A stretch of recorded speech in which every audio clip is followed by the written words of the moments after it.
Ladies and gentlemen, welcome back to TinyBlueGames. My name is, of course, Seesaw or Chris, and today we're talking about Final Fantasy XIV in 2019. Specifically, we're looking at the Thousand Maws of Toto-Rak. This is the fourth dungeon that I ended up doing in the game. I believe there are some dungeons that you can do beforehand that are optional, and I think I actually did them right afterwards. But this is the fourth dungeon that you'll end up doing if you're just going through the main scenario quest. So yeah. And I should also mention that I ran this dungeon probably like 2 weeks ago actually, maybe even more. And it just took me a little while to get the video out, more that I just kind of pushed it back a few times. I feel like videos like this, they're always going to stay relevant because they are on a specific piece of content that stays the same over time, whereas videos like the one about the summer festival or even about becoming a bard, they kind of lose a bit more of their importance as time goes on. So often it'll be kind of these dungeon videos that I'll end up pushing back. And I think that's also really good because they are videos that I often use to talk about other stuff. I like to think of them as kind of like a dungeon and debrief session, which is super great because I just get to talk about whatever, kind of like I'm doing right now.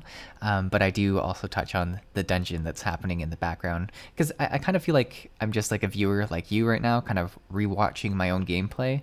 And there'll be little pieces that trigger different thoughts or different conversations, and I think it's a really fun way to make a video. But it does take a bit more time, and because of that, they do take a little bit longer to come out. So the first thing, and I should also mention that if my voice is a little bit weird, I'm kind of sick, that like just before you actually get sick feeling. That's happening this morning, and I'm watching it, and I'm not loving it, but there's definitely a little bit of something there. So if my voice isn't quite as whimsical today, it is the sickness that might happen, and it sometimes goes away too. Like like you feel like you're gonna get sick, and then it just disappears, and you're like, oh, I guess it was nothing. And I'm really hoping that that's the case, but we'll find out.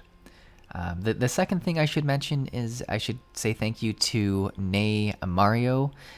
He is the tank of this group, and he actually is a viewer just like you who bumped into me while I was doing some quests, and was nice enough to introduce himself, and we got to talking. I added him to my friends list, and I was like, hey, or I think he was like, hey, do you want to run something? And I was like, I actually need to run a dungeon for the main scenario quest, and he was happy enough to tank this for us, which was great because it is it's not like a hard dungeon, but it is, I'd say, like a very confusing dungeon in terms of layout. I certainly wouldn't want to tank it myself, as there is a lot of different corridors that you can go down. And he even mentioned that there are multiple ways to go through the dungeon, and that one of them's a bit faster. So definitely not a dungeon I'd love to try tanking on for the first time. But definitely, like, there's kind of a really cool component to that if there are multiple ways to go through a dungeon, it allows people that haven't done the dungeon before to have different ways that they can find their way to the end, and to have people that are a bit more experienced at leading, that want to be the best tank that they can be, to have that ability to sort of guide the group and be like, hey, I know what I'm doing here, let me show you the fastest way through here. So it kind of plays the both sides there, where you have the ability to really use your experience with the content to make it better for everyone. So I think that's really cool. I mean, the obvious negative side is that you could have someone that's a DPS that really knows what they're doing, and have the tank that doesn't really know what they're doing or doesn't really want to talk to other people. And when that's the case, you could have the DPS start like face pulling and just be like, follow me, and we've all seen it happen. It's not the greatest when that happens, but I guess it does sort of set that up as well. But yeah, so very cool either way, and it was really, really nice to interact with Nay, and I really hope I'm pronouncing your name right. I think it's Nay Mario. But if you are someone who stumbles upon me in the game, never feel like you can't contact me. Like I'd always love to see people whisper me or say hi. I often talk to them for a bit, and I'll for sure add you to my friends list so that even if I am busy right then and there, that we can talk at a later time. And I know I've mentioned a few times that I would really like to have a more established time when I am playing or something like that. My life is still apparently too crazy for me to settle on a time that I can play all the time. And I hope you guys appreciate that, it's just difficult to commit to a certain amount of time that I can play and a certain time that I can play. But I would love to I'm sorry if I'm like clearing my throat and stuff too. Like this, I swear I'm gonna get sick. You watch me. But I do love playing with you guys and getting to meet different viewers. So if you do run into me in game, never feel like you can't come up to me, because I definitely really enjoy it, and I'll definitely talk to you as much as I can, and I'll be sure to let you know if I am busy, if I am recording something. So it's always exciting. But yeah, let's talk a bit more about the dungeon itself. If you haven't ever done it, which I think a lot of the people who watch this channel are actually fairly experienced players, but the dungeon itself has a bit more of a nature-y vibe, and that's carried throughout the entire atmosphere of the dungeon, and the entire dungeon itself, where we have a little bit more of a environmental damage that'll happen. Like we'll have different sort of poison pods, we'll have sort of poisonous goop on the ground, we'll have these sort of cobwebs that block people off from the party. So there is a lot of different things going on there, and you can even see like sort of the flowers and stuff that are built into the side, which is really cool. And I was definitely thinking, there's going to be a big spider in here, right? Like you see the webs, you see all this, you're like, oh yeah, big spider. And I think the actual final boss is like a big scorpion. I think the first time I ran it, I still thought it was a spider, despite the fact that it has a big scorpion-like tail. I guess the mind just sees what the mind wants to see, or doesn't want to see, rather. Like, if there was ever a dungeon that I don't want to be in real life, it's this one. Like, spooky, poisony, gross, way worse than like Fire Demon or I don't know, like big scary thing. Like this is where I would not want to be. It looks damp. It looks, ugh, like you're just going deeper underground too. Like I would not love this at all. Yeah, not one bit. But yeah, so it's been a very cool dungeon. But even here you can notice like this looks like the very first boss room again, but it's actually the second boss room.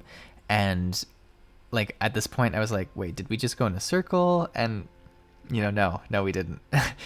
So I definitely wouldn't be someone who would want to guide people through this dungeon, or any dungeon really. Like I plan to do DPS for a while, and then when I'm not DPSing, I plan to do healing, and then finally I plan to do tanking once I've gone through the dungeon so many times that I truly know where I'm going, because it's really complicated. Like it's I guess it's not complicated, it's just like it's an experience thing, right? Like you just need to, like, once you know which way to go, you're fine.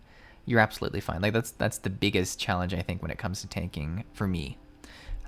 So this is the second boss. Actually, we did fight the first boss and I didn't talk about it, but the second boss actually looks pretty much the same. I think he just has some different ads that he calls, and they both remind me very much of what's that Pokemon? Is it Venusaur or Bulbasaur or something like that? Oh, it might be Venusaur. Venus. God, I'm not a super big Pokemon person, which, let me correct, I'm not a person who's watched a lot of Pokemon or like played a lot of Pokemon. I love the idea of Pokemon. Like, I think it's really cool. And I think I will get into it eventually. Like, I even have a Switch right now. So I think it's a franchise that I'll definitely play more in the future. But I don't know enough knowledge about it. I just watched it, like the TV show as a kid is the most I remember. And I'm sure a lot of people are like, what? You've never played like Pokemon? No, I never had like the Game Boy games or anything like that. I don't know what it is. I had a few Pokemon cards, but even then I didn't know how to play the actual Pokemon game. I guess I just collected them. But yeah, and it's kind of actually very similar to Final Fantasy, where I never played anything Final Fantasy related before playing Final Fantasy 14. I definitely knew that the franchise existed. I knew that it was like, highly praised and stuff like that. I knew that even one day I probably would play a Final Fantasy game, but I kind of never got into it until I did. And I think it's a really fun way to treat things, because if you know that there's something that's supposed to be really good, something really exciting, that you're just sort of saving for a future date to get invested with, I think that's a really fun way to do it. Like I do that with TV shows too. When I hear that there's something really exciting to watch or really popular, I'm like, I'll save that until I actually have nothing to do, because then I'll be really excited about it. So that's kind of how I treat like new content. I don't know. Does that make me weird? I enjoy it. Anyways, at this point, you can see that we've gotten a lot more of the environmental stuff happening, where we have the poison goop that we're walking through. We have they're called fleshy pods, but pretty much they're just sort of large AoE explosions of poison. And ideally, a ranged player, much like myself, would shoot them in advance so that the entire group doesn't get hit. I don't think I did like the best job with it, but they are something that it's a pretty cool mechanic, honestly. Like I definitely love dungeons that have a bit more of an environmental factor in them, and it fits very thematically with the gross, damp, spidery infested lair that we're going through right now, right? And you also probably noticed there was a few times that either I got blocked by a spider web, or we had another player that got blocked, and you can actually see one in advance there that I'm starting to hit. They're kind of like, you damage them down to get through to the next side, which I think is a really cool mechanic as well, just sort of separating people. And in specific, the idea of being separated from your group really makes things a lot more terrifying, right? Like, even if it actually doesn't do too much to you in this game, like if it's not that big of an impact, the just the feeling of being separated, like that you might not get back to your group, is definitely like a little bit terrifying, right? Like I know we're just playing a video game, so it's not that big of a thing, but like imagine that in real life, just being like separated from people. Like some wall comes down, some trap of spider web comes down. I mean, anytime there's a full-on wall of spider web, you should probably be terrified, or at least I will. I'm someone who does not like spiders at all, so any kind of spider related web of wall web, no, wouldn't like. So this is definitely a dungeon that like I said before, would not like to be in real life. But yeah, so it's been a very enjoyable dungeon though, I'd say. In terms of future content, I do have some more videos coming out. I do hope to keep the sort of one video a week at the minimum for Final Fantasy XIV, with definitely some more videos if I can. I've obviously been doing a bit of classic WoW content, which it's the kind of launch of it, so you can expect a bit more content from that during the launch, like you would anything. Like I think when Shadowbringers came up, there was a few weekends where I did back-to-back Final Fantasy videos with like just the trailers and stuff. But ultimately, I hope to kind of maintain the content that I'm doing. Really, classic WoW is just replacing the time I spent playing retail WoW. And I find the classic WoW probably to be something more interesting to record and make videos about. So there might be a few more videos, but the actual gameplay time will be, very similar. And I'm very excited. This is one of the best places I've been in terms of having MMOs that I'm excited to play in a really long time. So yeah, I'm really excited about it. There is a cutscene here related to the story, so I will have the volume going for it, because I thought this was super cool. And I love that they tie the story into some of these dungeons so well. Spooky guy. Look at him. Spooky hood. Darkness. Like, I love the sort of the head thing we do when we know like it's going to be lore central. We hold our head and we're like, someone's speaking to me.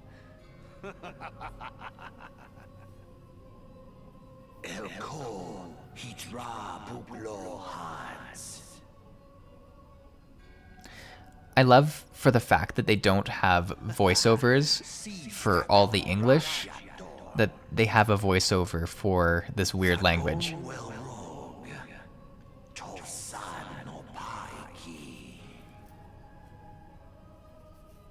Mayhap I might if I deign to speak in my guest crude tongue. We meet at last.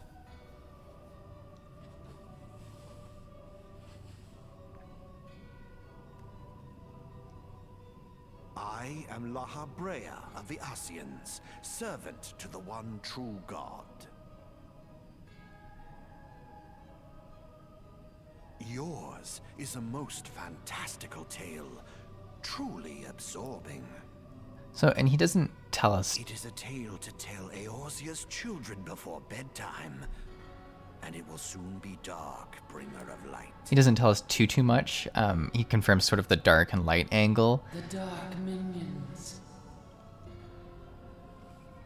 All that stands between this world and darkness is an irksome anomaly in the ether. The Echo. Yes, yours is a most fascinating tale.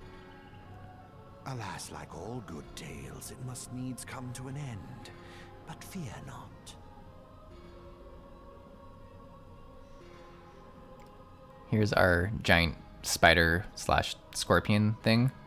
It definitely looks like a spider, but it has a scorpion tail. The presence of evil. For the end of your tale is but the beginning of another. The tale of the crystal's demise. So, I mean, he goes on record here saying he doesn't like the crystals, in case anyone was curious about that. So he's definitely our enemy, which is cool. I think it's very cool to get... I mean, it's such a thing, though, just to, like, come and say, like, I'm an evil person. Goodbye. I like his disappear, though. Yeah, this guy's, I don't know, scorpion or spider. Let's make that the question of the video. Is this a scorpion or is this a spider? Like, it's got a scorpion tail, but it definitely started out as a spider, so I don't know what to tell you. There's also so much web and stuff too. Like, you kind of like have to assume that it must be a spider, but I don't like. These are the important questions that we try to solve here on TinyBlueGames. But yeah, so I noticed these flesh pods, and I was like, I guess I should just probably break these. I don't know if it was at all what I was supposed to do, but I was like, yeah, let's break some of these. It was a pretty easy fight. There was also a cinematic at the end of this that had to do with the main scenario quest. I won't go into I won't show that one just in case it's more of a spoilery one. Not that the other one wasn't much of a spoilery one, but I'll probably talk about it a bit more in other videos, but I thought it was a really cool way for the main scenario quest to interact with the dungeon, and that's something that I've praised this game with a lot. I think that every piece of content you do in this game feels very connected to the story, whereas a lot of times in other games they feel like very side stories or just like a complete feature that you're just doing for the feature's purpose instead of the actual story and content of the game. So I think it was a really good dungeon. Once again, huge thanks to Nay for running us through it. And yeah, thanks for watching, guys. Hopefully you enjoyed this video. I definitely enjoy doing these sort of longer conversation ones with you guys. And I look forward to the next one. So thank you and have a great rest of your day. I'll see you in the next video.